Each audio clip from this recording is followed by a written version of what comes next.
The Baltimore Ravens are 1-4. Just had a 34-point home loss to the Houston Texans. The question last week was it time to panic or be patient in Baltimore?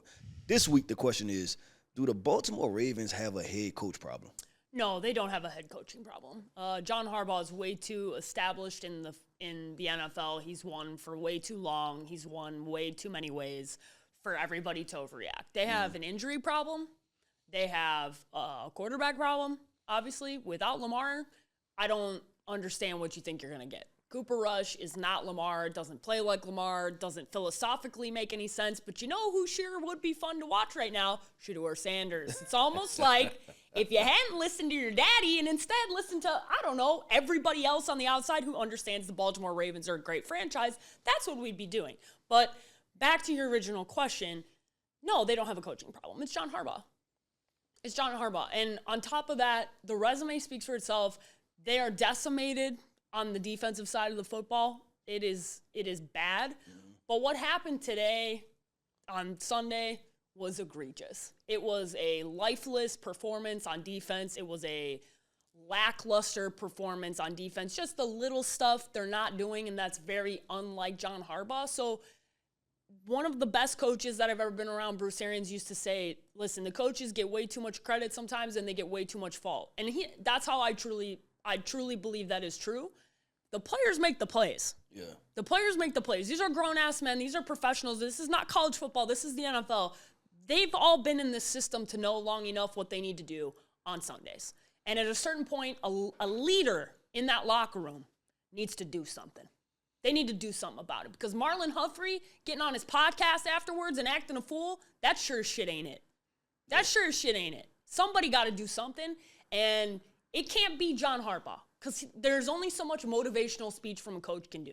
It's time for a players-only meeting. It's time for the defense to wake the hell up, and it's time for somebody on that team to be accountable. And I'm not looking at Lamar. I'm looking at somebody on the defensive side of the ball, Keith. That's what I'm looking at. Yeah, no, I agree with that, and there's so many points to go with this, right? And you can look at it defensively, right? And it's injuries. But if you look at the team holistically, and the question was, do they have a head coaching problem? Yeah. No, because I look at the Baltimore Ravens and their schedule. The problem is every week is just something different. Mm-hmm. Week 1 against the Buffalo Bills, y'all were beating them by 15, 20 points in Buffalo, right? Yeah, that was took the foot off the gas. That was took your foot off the gas, the Derrick Henry fumble, right? Yep. Then this is the same team that also played the Detroit Lions, right? Who had a good opportunity to win that football game. They had the fumble and somewhat took their foot off the gas, right? And then you go and play the Kansas City Chiefs, right? That was a Lamar Jackson injury in that situation, and they didn't play up to par, right? And then this week, you didn't have Lamar Jackson at all. It seems like every week is a different theme, right? For and sure. you're kind of, and I said this last week, you're kind of just going through the shit right now, right? Yeah, for and sure. the injuries have been on the defensive side of the football, but now you see what this team looks like when they don't have a 2-time league MVP at quarterback, right? This offense is going to struggle, and it was a bad matchup, and you said this earlier, right? Playing the Houston Texans, who has Derek Stingley and Will Anderson, Danielle Hunter, and Jalen Petrie, and all of these guys that they've invested high amounts of resources to this defense. That was the wrong time for Cooper Rush to step in and try to play football, right? Yeah. I think what they have to do defensively, they probably have to just make this simpler, right? Be more simple on the defense side of the football. Offensively, just don't shoot yourself in the foot. Mm-hmm. You have all pro guys, right? Like you have Lamar Jackson and Derrick Henry. That duo, I will buy into 10 times out of 10 every single day of the week and twice on Sundays, right? I'm buying into that combination. It's just every week is something different. This potentially could have been their get-right game if Lamar Jackson was, if he was healthy, but he wasn't healthy, right? Yeah. So that's the balance, is that every week it's a different theme, and at some point you have to believe, man, we're going to come out of the darkness and we're going to move to something. But the question is not, it's going to be the head coaching thing, but it's also going to be, is the season a wrap at this point, right? And that's why I kind of want to go through, because last week we talked about it when they were 1-3. They're 1-4 now, right? Those losses are starting to stack up. You're getting really close to being halfway. Now. Yeah, I was about to say, you're getting really close to being halfway through the season. So where should they be turning their direction to? I think the reality is Lamar Jackson is likely to not play again next week, I think, as it sits. If you don't have Lamar Jackson, they're not winning football games, Keith. It's just Cooper Rush is not schematically the right guy to come in. No, he don't change the numbers. He doesn't. Or you say force multiplier, right? Yeah, like he's not a force not multiplier. only that, but he doesn't do what Lamar does. Like having him as a backup to me makes no sense in general. Like you're just philosophically, you were not banking on Lamar being gone, and now you are. And you're talking about, when you say philosophically, you're talking about system, right? System, like that the you have scheme, to change how the you entire scheme. are running. When you're in the NFL, you don't have time to change your system mid-season. You can't. You don't have enough time, game preparation, whatever, to change philosophically what you do. And you're not going to because Lamar Jackson's the face of your franchise. So that's just an idiotic decision. So one, a franchise that we really herald a lot for what they do as far as team structure, I think they do deserve some criticism for who they have as a backup. Okay. Because that doesn't make any sense. No, and historically it hasn't been that. They've had guys that made sense. And more dual threat quarterbacks. And I think in a year where now we are finding guys, your backups are needed. It's a 17-game season. Most NFL teams are going to start a backup for a game or two. That's not enough. Those guys don't make sense. So having a guy who you have to change what you do on a day in, day out basis to better his skill set and follow things, it just doesn't make sense. So I think they do deserve criticism for that component of it because it's not like what they've done in the past. Maybe that was their backup plan because we knew about Shedeur Sanders. We knew that was a potential plan. But either way, Shedeur doesn't play like how Lamar plays either, right? I mean, it wouldn't have made sense.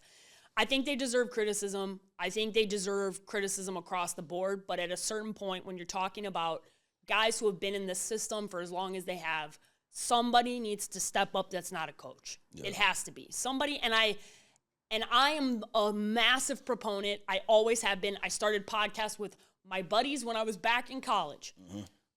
Some of these athletes need to realize how tone deaf it looks getting on a podcast after a loss. And I'm talking about Marlon Humphrey. There's some of this that's just, it looks bad.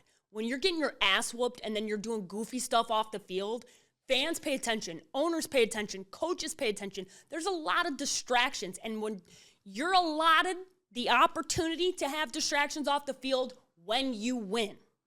But when you lose, those opportunities go out the window. And that's a lesson for NIL, for everybody else. It's a lesson to watch and see what happens because the Baltimore Ravens are not used to doing this. They're not. Marlon Humphrey's not used to it. But it's gut check time.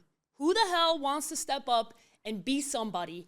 That's not Lamar Jackson because it's the defensive side of the football that looks atrocious. You can't expect them to win without Lamar, and I don't. Yeah. But on the defensive side, I do expect some better effort because it's been atrocious so far. Last week I sat here and I said, 1-5. And we got one step closer to 1-5 as far as panic and patience. And I'm going to look at their schedule, right? And this was a key part, and this was a key reason why I made that statement. Okay. So you go Los Angeles Rams next week, right? That's a loss. Yeah, that's a loss. That's 1-5. To LA? Yeah. With Cooper Rush? Yes, yeah. Yeah. And so they're going to be a heavy underdog. Yeah. So you do that, you have that game, right? And what happens is that's 1-5. Yeah, that's 1-5. And now it's time to panic.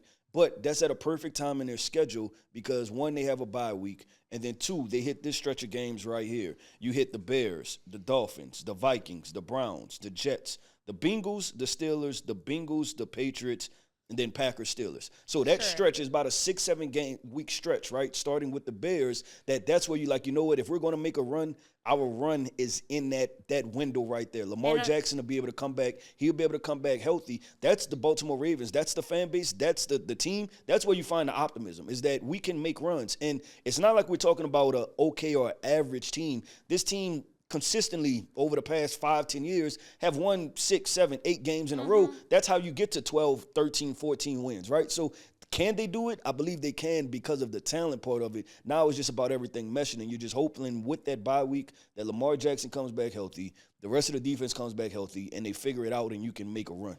And what I have to say to that is, ain't nothing starting against the Chicago Bears. We'll see about what I have to say. Is there ain't no run that's starting against the Chicago Bears. So you know what? Good luck with that one, Keith. We're going to revisit that in a few weeks. Oh, yeah. We definitely going to revisit it. I knew you was going to take that one personal. But, no, I just think with Baltimore, it's when you're going they're through losing. stuff, They're losing for a variety of reasons. Yeah, and the top of the list, the top three, it ain't John Harbaugh. no, it's not, and that's why That's just the facts. The ridiculous part of saying like, okay, is John Harbaugh the issue? Do we need to fire John Harbaugh? It's the easy part. Who do you turn to? I think that's the question. Okay, cool. Fire John Harbaugh, Super Bowl winner, who's one of the best culture guys in the entire NFL. Then who you gonna turn to?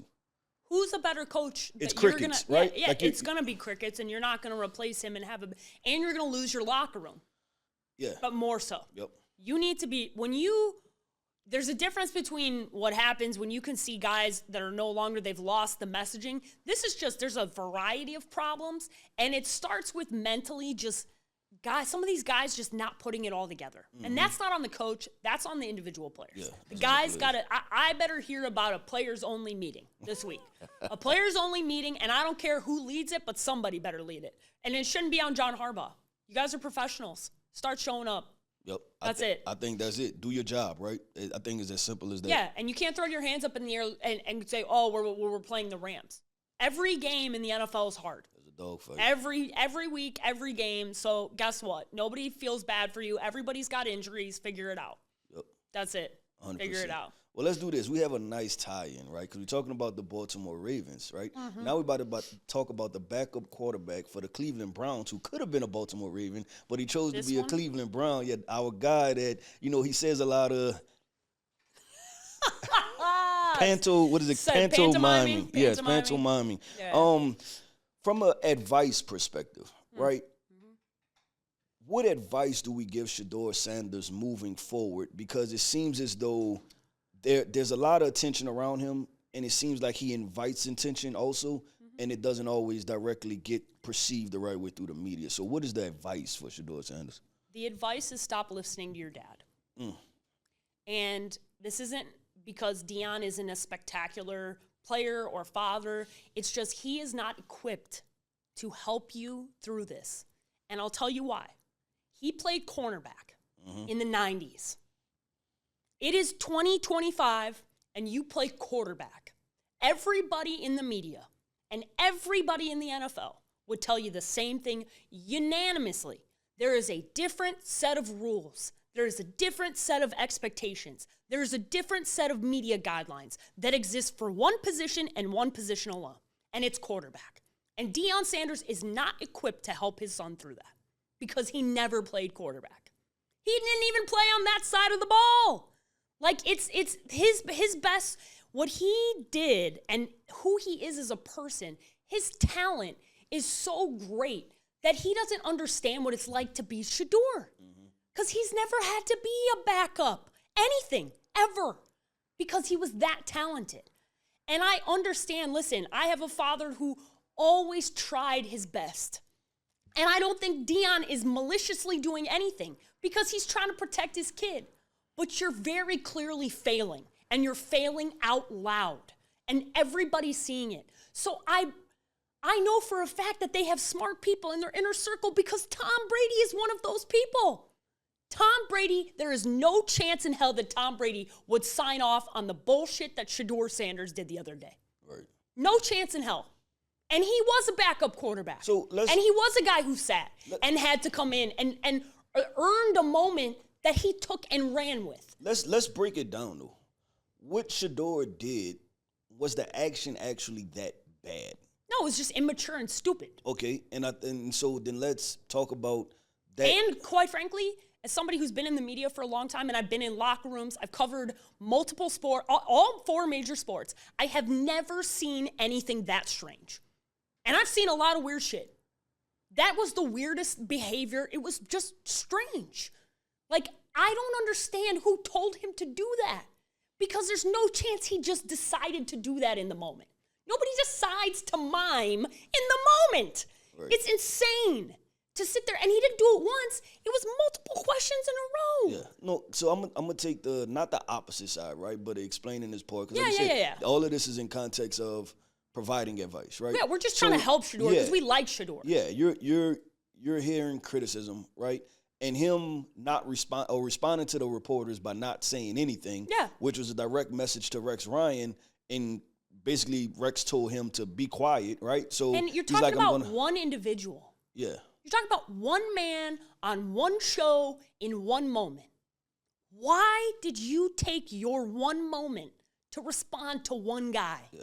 This is where, and I'm with you on that, and this is where the conversation and advice goes to Shedeur is, it's simple.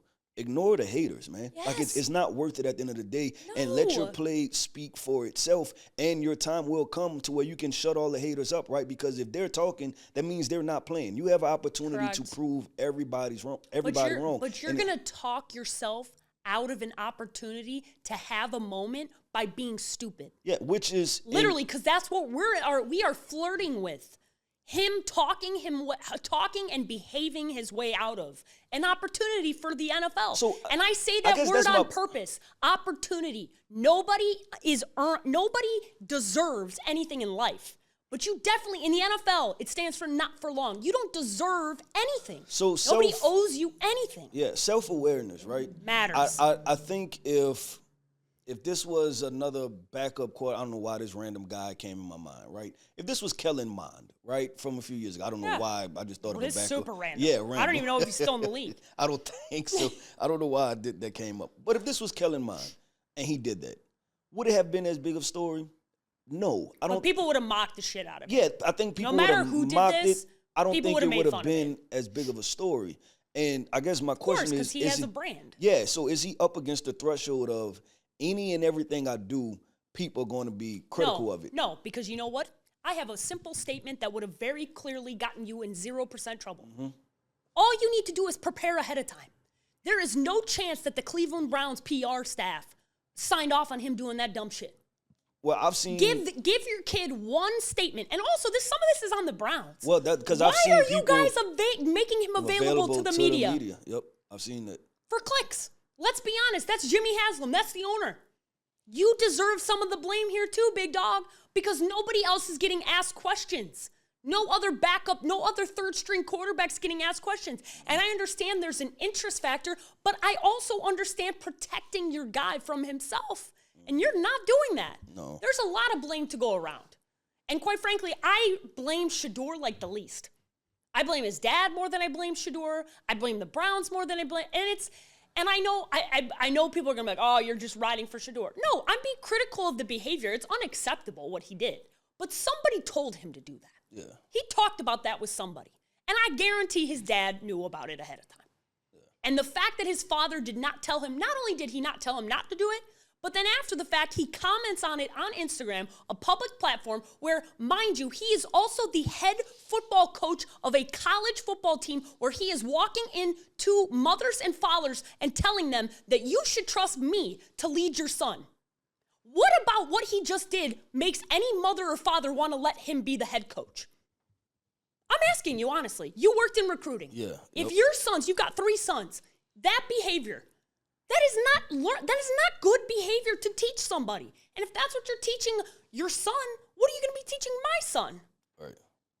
Why does that part not get mattered? He is a head football coach of an entire organization, the Colorado Buffaloes.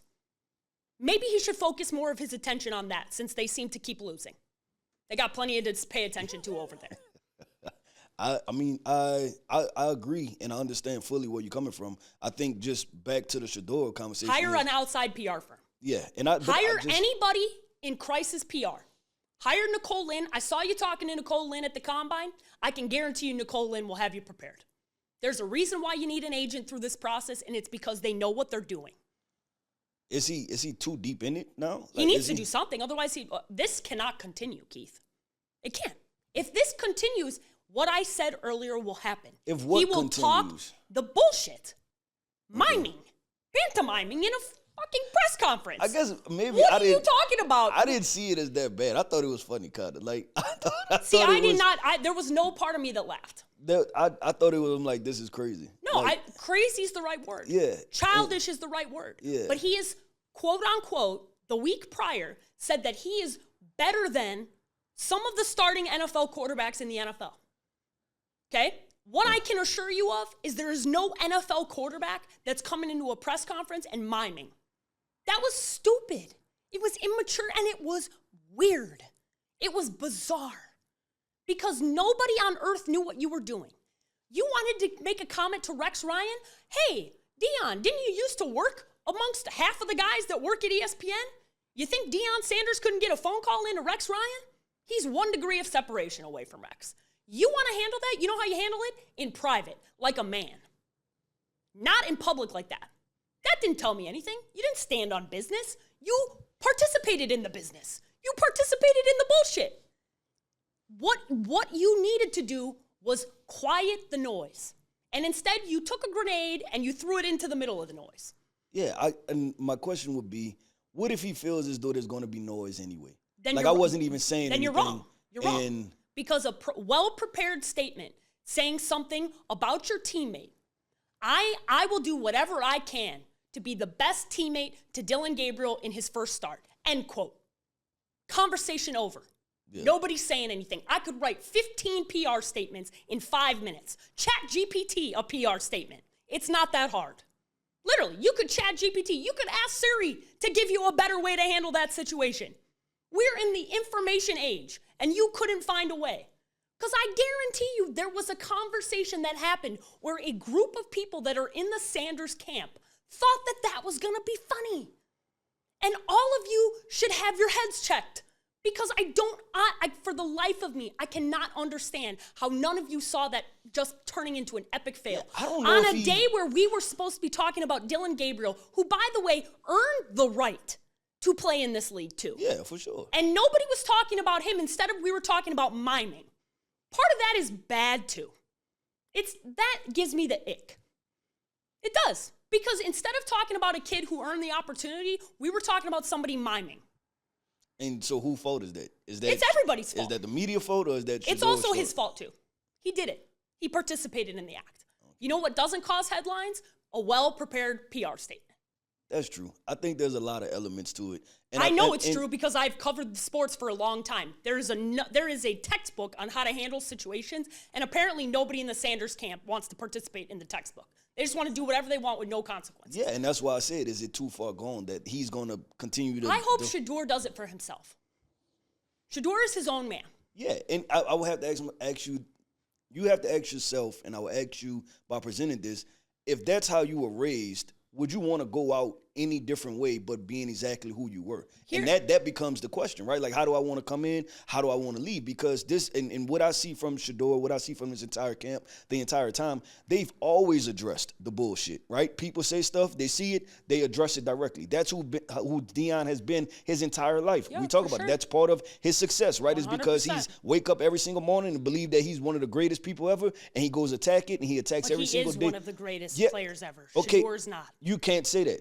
We don't know that. Tom Brady was a 6th-round pick. Brock Purdy was a 7th-round pick. Come on. We cannot say... Talent-wise. Paige, you evaluate talent. Yes. The prospect of Deion Sanders versus the prospect of Shedeur Sanders is gargantuan. Paige, the drop-off. I understand that. But do we not... We're talking about athletes. We're talking about athletes. We're talking about athletes who go out there... I feel pretty damn good that Shedeur Sanders is not going to be Tom Brady. Okay, well and Tom Brady. I don't think that's controversial. No, I think that's pretty obvious. Yeah, but that's not how he feels. He feels like he can be. Well, maybe you should start listening to Tom Brady and start acting like Tom Brady. Because nothing you've done makes you belong in that conversation. Everything you've done has been exactly what everybody told us at the draft, and we didn't want to believe. What? The noise, the shenanigans. Nobody wants a backup quarterback that makes a circus. It's the Tim Tebow effect 2.0. Nobody wanted that. You know what the best thing about a backup quarterback is? When nobody knows your name. That is the best scenario. And you know what could have happened? That's how you know you really screwed yourselves. Okay, I have a question. The Ravens situation would have played out way better. How did you feel leaving the pro day? I felt great about it. How did you feel about him as a prospect? I did felt you think he was a Shedeur first rounder, a second rounder, a third rounder? How did you feel? Because we both went to that pro day and sat on the sideline. How did you feel good about Shedeur, but I didn't talk to him. I didn't talk. Let me be clear. Neither one of us talked to him one-on-one. No. Okay. We've talked to people. that know him personally. 100%. But I did not talk to him one-on-one. I'm talking about the talent. Sure. So you say that he can't be whoever, and all these different people. I'm talking about talent of Shedeur Sanders. How did you feel? We are so long away from even entering. He hasn't even started an NFL game. I'm asking the question. How do we feel about his talent? We felt like he was a first or second round quarterback. Yeah. Okay. So then that's how he feels eternally. Correct. But when you are not a bona fide top 10, which I did not say that he was. No, he didn't. Nor did you. Nor did anybody. Everybody was iffy on that quarterback class to begin with. Okay? There was nobody that was shouting from the mountaintops, he has to go number 1 overall. It was not Trevor Lawrence. It was not Caleb Williams. It was not the same conversation. It wasn't. He didn't win like those guys. He didn't win a Heisman like those guys. He didn't play in national championships like those guys. Those are all fair things. So when he went through the draft process and he did not do the things that everybody else does because nobody in his camp, i.e. his dad, told him to participate in it, it hurt him. And we know that. And that happened on draft night. Did I or you or anybody else anticipate it would be as bad as what happened? I don't think anybody can tell me that with a straight face. No, you thought, I know there's you a lot. thought he was a first rounder. You thought he was going in the first round. At least the beginning of day 2, for sure. But what happened, there has to be reasons for things that have happened. Yeah. And right now, he is proving all of those people right. And that's what's making me upset is because I don't believe that that's who he is. I believe Shedeur is a good kid. I think he's done everything right up until this last 9 months. And it's because nobody was allowed in that knew how to handle the situation. Because Deion Sanders did not know how to handle the Shedeur situation. He thought he could handle it how he handled it. No quarterback on earth can act like a corner. Not a one. There's not one.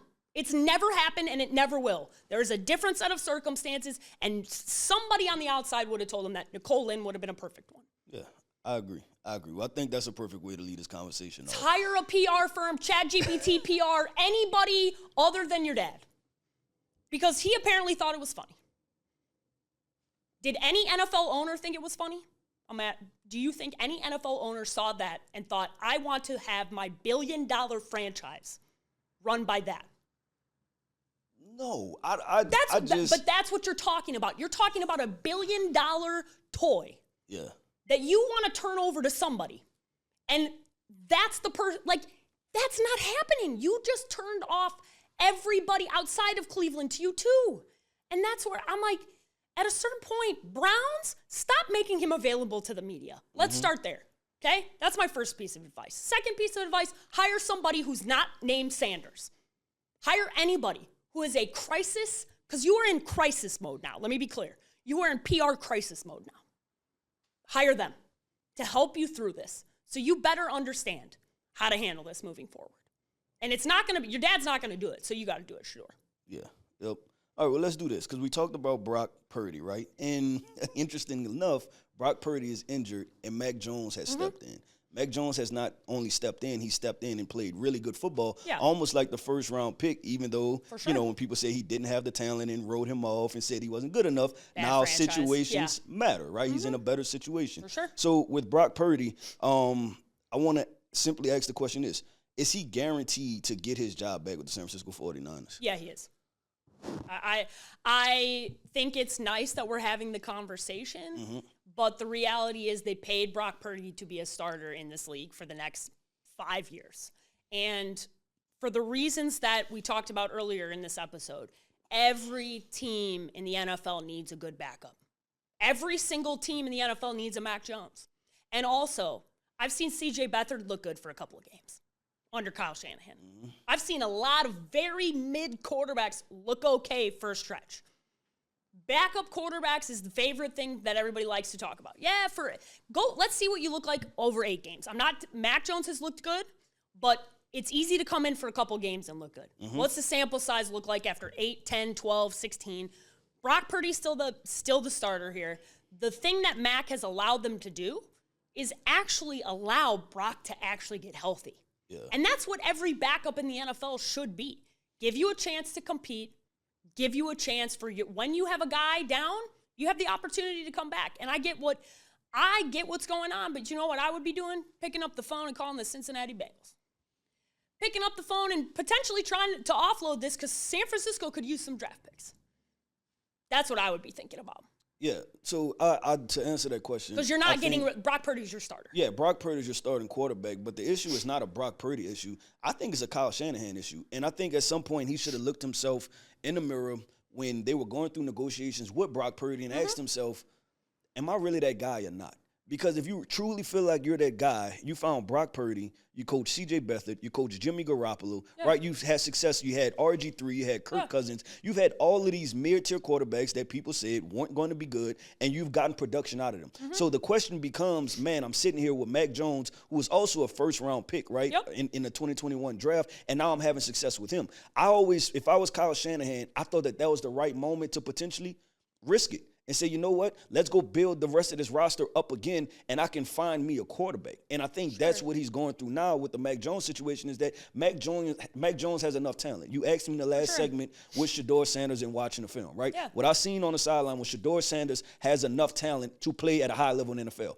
What I sit on the sideline when I was at LSU and I seen Mac Jones light us up for 40 points, Mac Jones has enough talent to play at a high level in the NFL. I think what we're seeing with the San Francisco 49ers is that Kyle Shanahan in this system, it works. Kyle Shanahan understands quarterbacks. He understands how to put people in good situations. So I think it's not going to be a Mac Jones and Brock Purdy conversation. No. I think it's going to be a Kyle Shanahan conversation of like, man, should we have spent that money because we could have had added ancillary pieces around this quarterback to be the best team in the NFL with another cheap rookie contract or whatever it may be, right? And I think that's the conversation, because I was watching Colin Cowherd, and he talked about Baker Mayfield is making less money. Sam Darnold is making less money, right? There are some of these journeyman quarterbacks that are playing good football now that are making less money than what Brock Purdy has. And not I know where you're about much, to go. Though. Sam signed a pretty it's $10-15 million per year, right? Which that's players, right? That's going to get a high-level safety. That's going to get a linebacker. That's another edge rusher or two. Ask the Eagles how to manipulate the cap. They seem to figure it out, San Francisco. Well, yeah. Well, I always say anyway the cap is fake, right? You can figure out how to – I've always said that. The York family,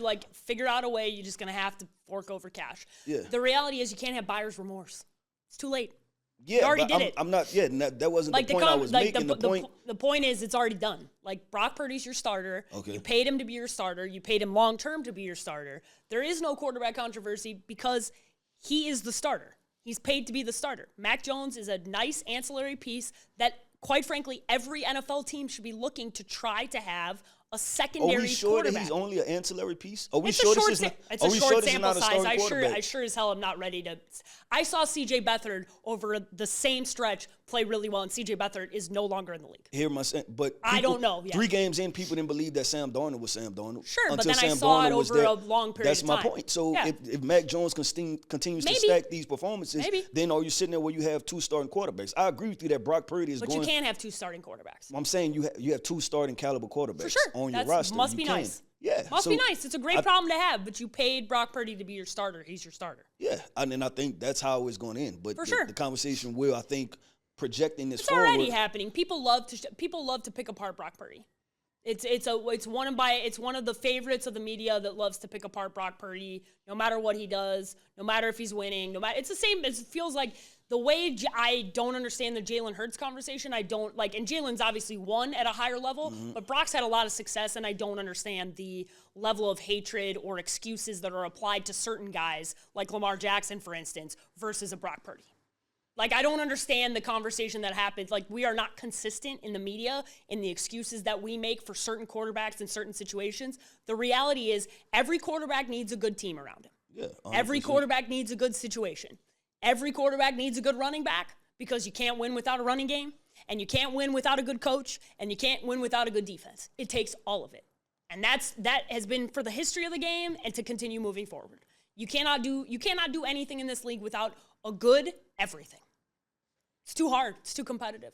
Yeah. So I think this is going to be interesting. And only time will tell with this Kyle Shanahan thing. But I think there's probably going to be a moment where he's going to sit in his office and say, damn, I probably potentially could have added this piece or this piece moving forward. We also don't know what Mac would have looked like if he was the one who had to prepare. It's a different set of circumstances. You can play with the different ease because you're not the starter. You're coming in, you're the backup. You get to play free in a different way. We don't know what Mac looks like if he had been made the starter off Britt.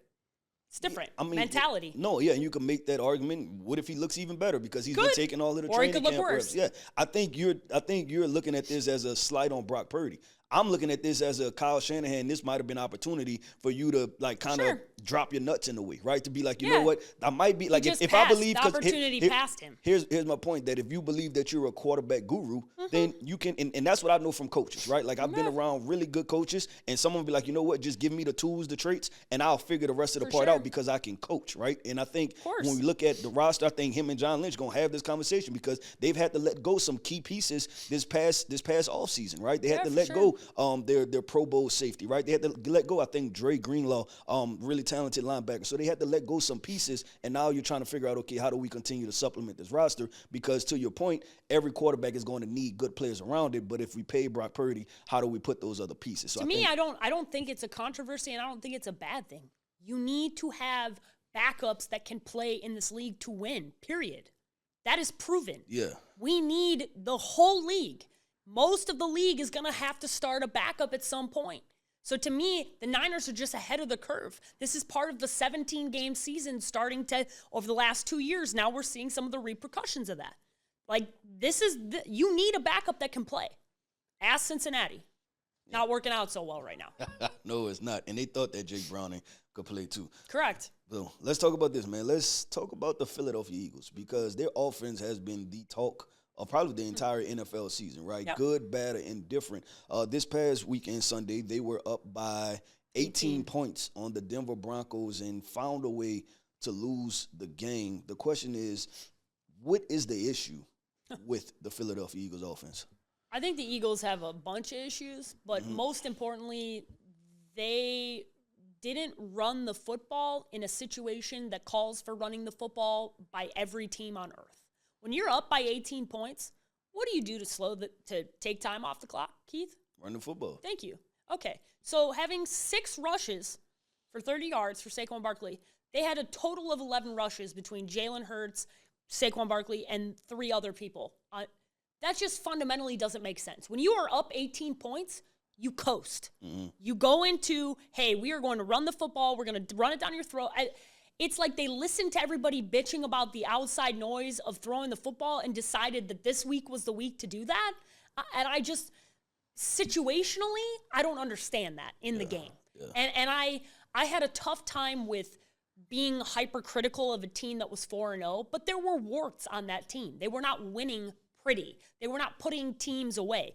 Very similar to how the Kansas City Chiefs looked last year, where the Chiefs showed up and the Chiefs were the defending champs, but they weren't winning pretty and they weren't putting people away. And what happened? They got exposed at the highest level in the Super Bowl against the Philadelphia Eagles. The Eagles do not want to fall into the same trap where you have problems and you're talented enough because that roster is talented enough to skate by in certain moments. Because yes, talent matters, but also showing up and understanding who you are philosophically matters. And I don't understand not running the football when you're up 18 points. Yeah. So, like, Nick Sirianni needs to answer that question and not like a doofus, like for real. Why were you not running the football up 18 points? Yeah, I'll answer that question. Why were they not running the football up 18 points? It's because they stopped playing the Denver Broncos and they started playing the media, right? And they started trying to have a point to prove in the sense of the fact of, listen, we're up 18 points. Watch us gas pedal this. We can loosen up a little bit. Let's take some shots. Sure. And this goes back to A.J. Brown in that conversation, right? You think what you did with the tweeting and all of that stuff and putting it out on Twitter doesn't have an impact. Yes, it has an impact. You want to know why? Because people are trying to quiet the noise around you because they don't want to have to deal with another week of complaining, another week of people talking about, hey, is the offensive coordinator good enough? Another week of A.J. Brown is good, the Eagles are failing him, and then so you get into a game and you get in a situation where y'all should by far and away dominate that game because it plays right into your hand. Y'all are a running football team that are up 18 points. Yeah. Game over. That's what it should have been, but because you're trying to appease certain pieces because everybody else is placating to the media, now you have an issue, right? So I look at the Philadelphia Eagles offense. I hope they just get back to the basics and say, you know what, we're going to be us, and then when teams throw other curveballs at us, we'll adjust. Because you ask yourself this: Philadelphia Eagles, Would y'all rather be 4-1 and have thrown the football 40 times with Jalen Hurts, or be 5-0 and Jalen Hurts throws the football 20 times? Pick one, right? Yeah, and y'all fell into the trap of what the media set for y'all to tell y'all that y'all wasn't doing good enough. You know what's good enough? Is being undefeated. Yeah. That's what's good enough, right? Winning, I think they were on 19 of their last 20 games. Yep. That's good enough. That's best in the NFL sure. with the Super Bowl ring. For so sure. you have to stop listening to the media, and that's what happened. They got into the second half of that football game. They stopped playing the Denver Broncos. They started playing the media. Yeah, and they were up 14 points. So to correct what we said, they were up 14, not 18. But the point remains: when you're up 2 touchdowns, that's big time. It's with a running football team. Correct. That's a blowout. Quite frankly, you're up 2 touchdowns and you're blowing somebody out, and you need to.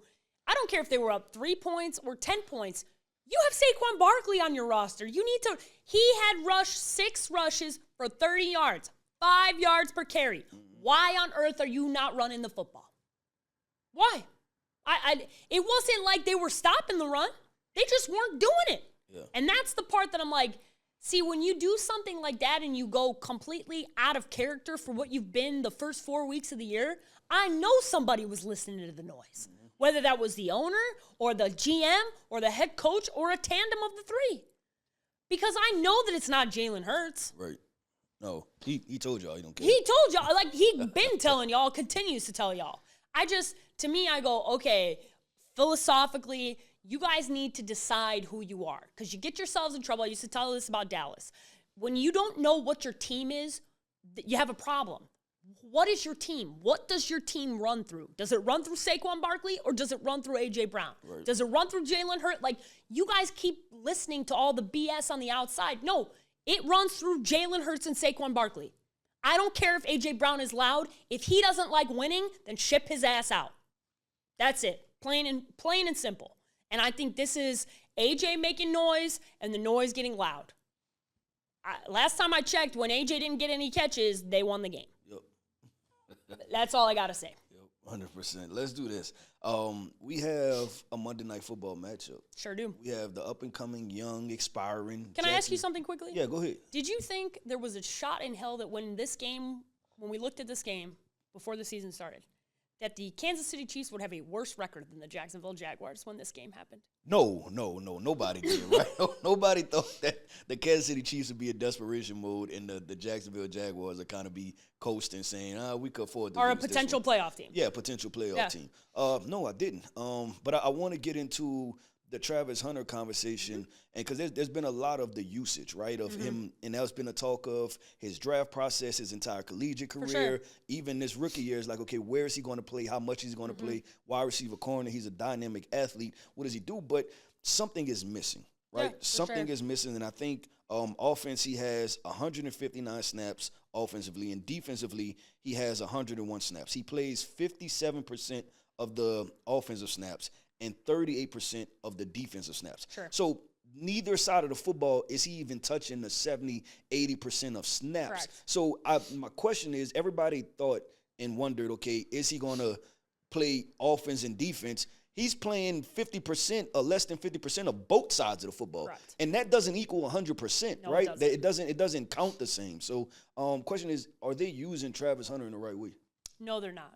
And I think my problem with what Jacksonville's doing right now is when you trade up for somebody, a talent, a special talent like Travis Hunter, and you tell us consistently over and over again, we got it. Yep. We know what we're doing. We have a plan. What's your plan? What's the plan? I would love to know, because here's what I know from working inside a building, from covering the NFL for a very long time, and why every NFL player that's on a talk show had the same level of criticism that I'm about to unleash. It is not possible for one individual to be in 2 places at the same time. This was never about Travis's talent. This was about the logic behind a rookie in this league coming into the NFL and the learning curve that exists for basically learning a new language, not only on the offensive side, but on the defensive side. And throughout the week, you guys know what happens, NFL fans. They are all split up into groups, and you go into each individual group. The wide receivers are together. The running backs are together. The corners are together. The DBs are together. And they're all split up with their individual coaches in individual meetings. Well, you know what can't happen? Travis Hunter cannot be in the cornerback room at the same time he's in the wide receiver room.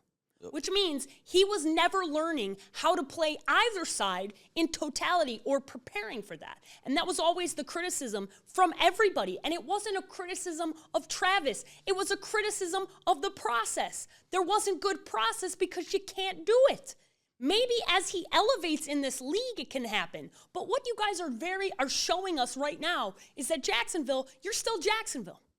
You're still Jacksonville. You're still fumbling the bag and not knowing what you're doing. Because when you traded up to get Travis Hunter, you needed to be damn sure you knew what the hell you were doing. And it is abundantly clear that you do not. Yeah. And that's not on Travis. That's on the organization. Yep. The organization knowing how to handle this, and they are not handling it properly, in my opinion. No, they're not. And this goes back to an old saying, but I think it applies, right? You can be a jack of all trades, but understand that you'll be a master of none, right? And that's what we're seeing right now. The Jacksonville Jaguars have put Travis Hunter to be a master of none. And the NFL is too damn difficult to spread somebody that thin, right? Correct. What the plan should have been for Travis Hunter was put him on one side of the football. And learn that first. Learn and let him master that side of the football, and then let him sprinkle in certain sides, because this is supposed to be a long-term situation. Sure. You drafted this guy, you moved up, traded a first-round pick, drafted him, number 2 overall, was because the expectation was this is going to be a face of a franchise guy for the next 10, 15 years. So who cares if he plays both sides of the football year 1? This should be a year 2, year 3 experiment to where we're saying, like, you know what? We'll let him master one side of the football. Once he becomes a Pro Bowl, an all-pro caliber player, then we'll go ahead and let him play other sides of the football, do different things, kick return, punt return, things like that. But the last statement is, if he doesn't play both sides of the football, who really gives a damn? That was always the thing with me with Travis Hunter in this conversation. If he just becomes a Pro Bowl wide receiver, who cares if he doesn't become a Pro Bowl cornerback? If he's just a Pro Bowl cornerback, who cares if he's not a Pro Bowl wide receiver, right? The situation is to acquire talent at the end of the day. And he's talented. And he's talented. He's skilled. But the question is, are you going to spread him so thin that he's not going to be able to master any side of the football? Yeah. Because there's so much to learn. That learning curve is a lot for a rookie. And then now will he still be playing catch-up, right? Yeah. He will not be able to have the opportunity to even kind of master his reps. Like they even talk about, like the 10,000 rule, right? Yeah, like if you want to do something, do it 10,000 times. Well, instead of him being able to get to the 10,000 rule as a rookie, he's not going to break even on 10,000 until he gets to year 3, year 4 at this pace. And I think another thing they're starting to think about is injury and health. And I think that's why we've seen consistently offensive snaps go down, defensive snaps go down, because the NFL is survival. It's a wear and tear on your body. When people say that players are making business decisions, it's true. They're making business decisions because they're trying to make it to the next week. And you're getting pounded on the offensive side of the football. And then I always say this, you have to go, if you play the Philadelphia Eagles a few years ago, you would have to line up against A.J. Brown and guard him, right? And then have to go run back out there and try to get open against a guy like Darius Slay. That is a tough task for any football player. Yeah, it's not happening. It's just, it's very tough. So I look at it and I say that the Jacksonville Jaguars, as a franchise, they're failing him because they should have been more aware. It almost seemed like they were fans of him instead of them. Of course they were. Instead of them kind of welcoming him in and saying, this is how we're going to do this, right? Like they allowed him, I hate to say, not him run the show, but let him kind of dictate stuff instead of them saying, you know what, we know what we're going to do and this is how we're going to go about it. The ownership group got caught up in a couple of things, right? The ownership group got caught up in the fact that Travis Hunter, the brand, made the Jacksonville Jaguars a lot of money right away. Yep, 100%. Okay? And there's nothing wrong with that. There's nothing wrong with that. And did that go into the part of drafting? Okay, that went into the conversation around the draft. Nationally, the conversation around Jacksonville has been basically non-existent, okay? Because it's Jacksonville, and people forget that they're a franchise, quite frankly. A lot of times, that's not hyperbole. That's not an exaggeration. They're in a small media forgotten market. It's a medium to small size market. And besides that, you have a quarterback who generationally was supposed to be the guy, okay?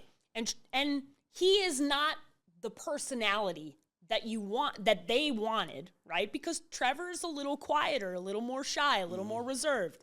Travis is the exact opposite of that, right? So he's in all the TikTok videos and all the YouTube videos and all the social media clips and all. You saw Travis Hunter everywhere because it was a Travis Hunter show.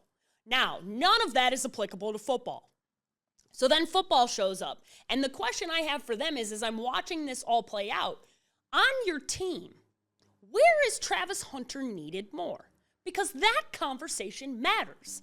Do you need him to be a wide receiver or do you need him to be a cornerback? Yep. And when you drafted him, you needed to know the answer to that question. And the answer to that question cannot be, I don't know, or it doesn't matter. Or week because to week. It does. That's not the answer. No, it's not. And quite frankly, when you look at what Trevor Lawrence has had to endure, you know you've already paid this guy, okay? You've already paid Trevor. You need to give him the best possible shot to have success in the NFL. So Travis Hunter should be playing wide receiver. He should be playing wide receiver more often because you got Brian Thomas Jr. who's having fumbling issues and catching issues now. Had a good first year, coming back, hasn't been as good. And then you got Parker Washington. This is not a stacked wide receiver room. You need somebody who he can count on. And we saw Travis Hunter work out at the Colorado Pro Day. And dear God, this man dropped no passes. None. He caught everything that was in a vicinity. That's where they should have started him. That's where they needed him. But they at least needed to be able to answer that question. Because if they're deficient, they obviously don't play him enough for them to think of him as a starting cornerback in this league. Nope.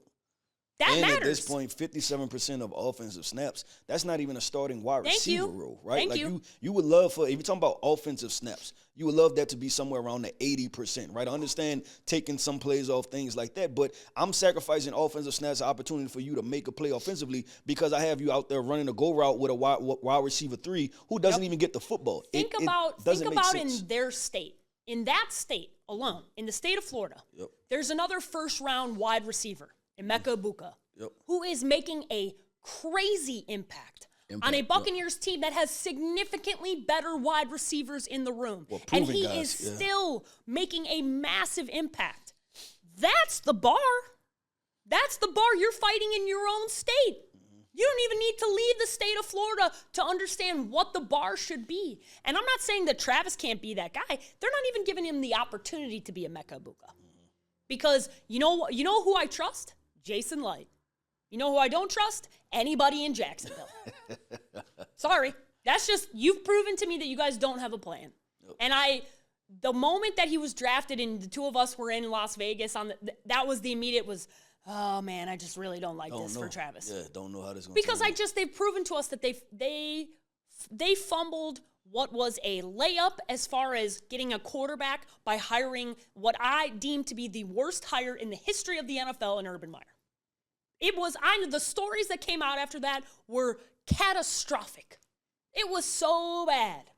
It was and any owner that thought that was a good decision, I do not trust. I don't trust the Shaws. Yeah. Prove it to me. Yep. Prove us wrong. Show us the money. Show us that you guys know what you're doing. Because right now, it does not look like you know what you're doing. And that's not on Travis. That's on the Jacksonville Jaguars. So hopefully on Monday Night Football, we see a little bit more of one side. I'm not going to hold my breath, though. Let's do this. I'm not going to hold our breath. I'm right there with you, honestly. Oh, we just don't trust it. And honestly, it's going the exact way of what I thought it was going to. I hoped to be optimistic that they got this figured out. For sure. But like you said, some franchises are just always going to be those franchises. The Cleveland Browns, the Jacksonville Jaguars. They're always going to be who they are. The process during the draft matters. And when you have a general manager who's a part of the process at the beginning, okay, and then a head coach comes in, does the interview, because that's what happened. Liam Cohen did his interview, left, went back to the Bucs, decided, this job ain't for me. Staying at the Bucs, I just don't want Trent Baalke around. Okay. Like, the way that they handled things in Jacksonville with the head coach and the GM process, and now you've got a guy answering directly to the GM and answering directly to the owner, like, they kept changing things in the middle of the process, and that's always a bad sign. And Liam Cohen's already proven to us with the behavior with Robert Saleh that he very clearly doesn't know what he's doing. Yep. I want to say this, too. Jacksonville Jaguars, if y'all want to know what position Travis Hunter wants to play, listen to him. Because he told you at Pro Day.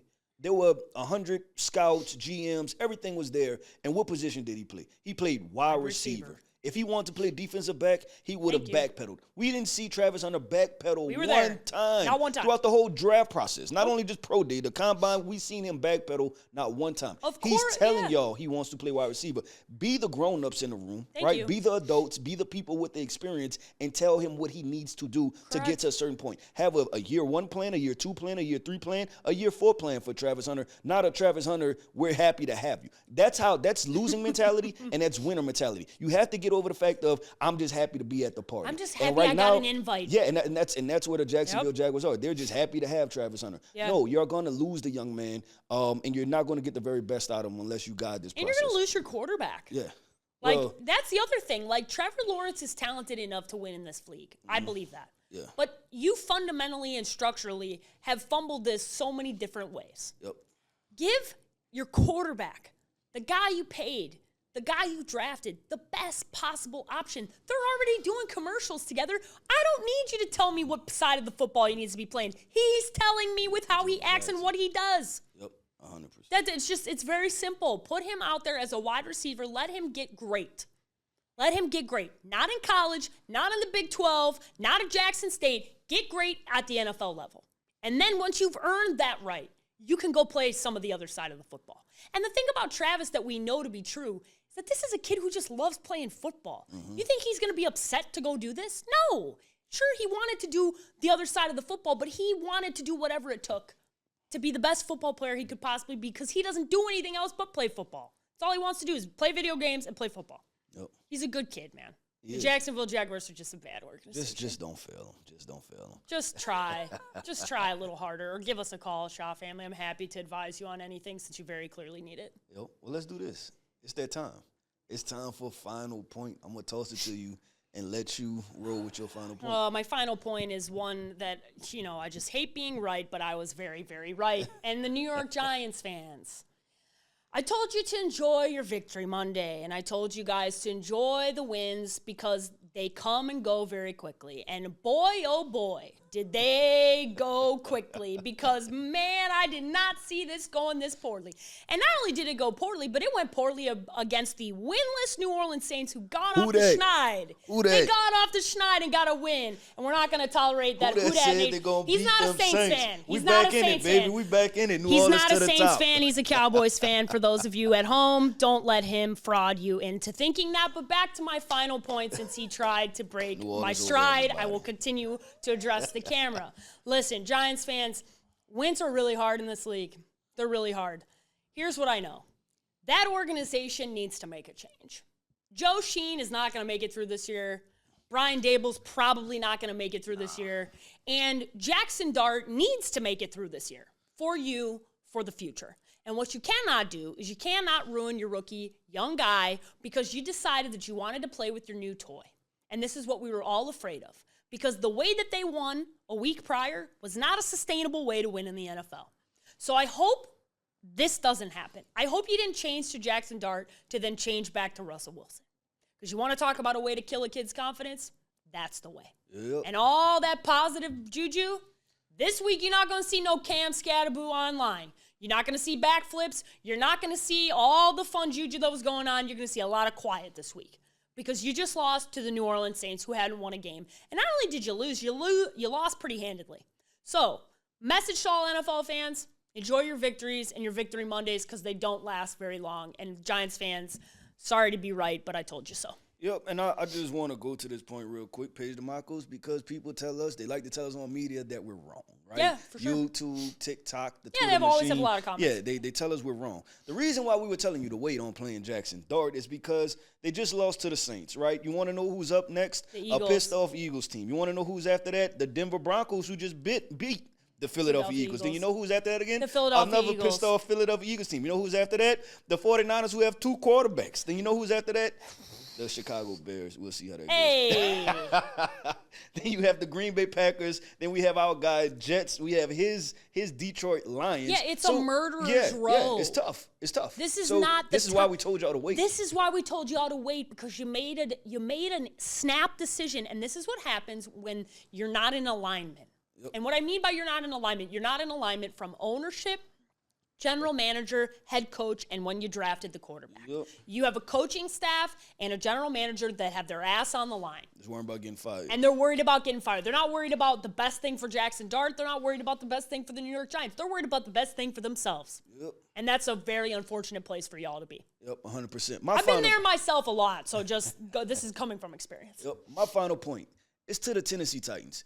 Y'all drafted a franchise quarterback. Now it's time to get in line. You got your first win of the season, and this is coming off of the heels of Cam Ward's and his comments, right, about, hey, we suck. When is the last time we won in Tennessee? And I said on this show last week, right, I was like, no, that's kind of exactly what you want to hear from a young quarterback. It's been since the days of Steve McNair, y'all have had a leader like this. This guy wants to win. He's going to give his all on the field. So it's time for everybody else to elevate their play around him. It's time for the defense to get a little bit better. It's time for the wide receivers to catch the ball. It's time for the offensive line to get better. It's time for the play calling to be a little bit better. You have a franchise quarterback. Now it's simply time to fall in line and get in line with what he feels, right? And it's time to rock and roll with that. It's very rare that you can draft a quarterback that you feel like, you know what, this guy can really play. You hit on something. Fully invest to it. It's time for everybody else to buy in being a winner at the end of the day. And I'm happy for the Tennessee Titans to get their first win, but I'm even more happy for Cam Ward because when you kind of put your neck out there and you make a statement to the entire team, you better show up. And he showed up. They played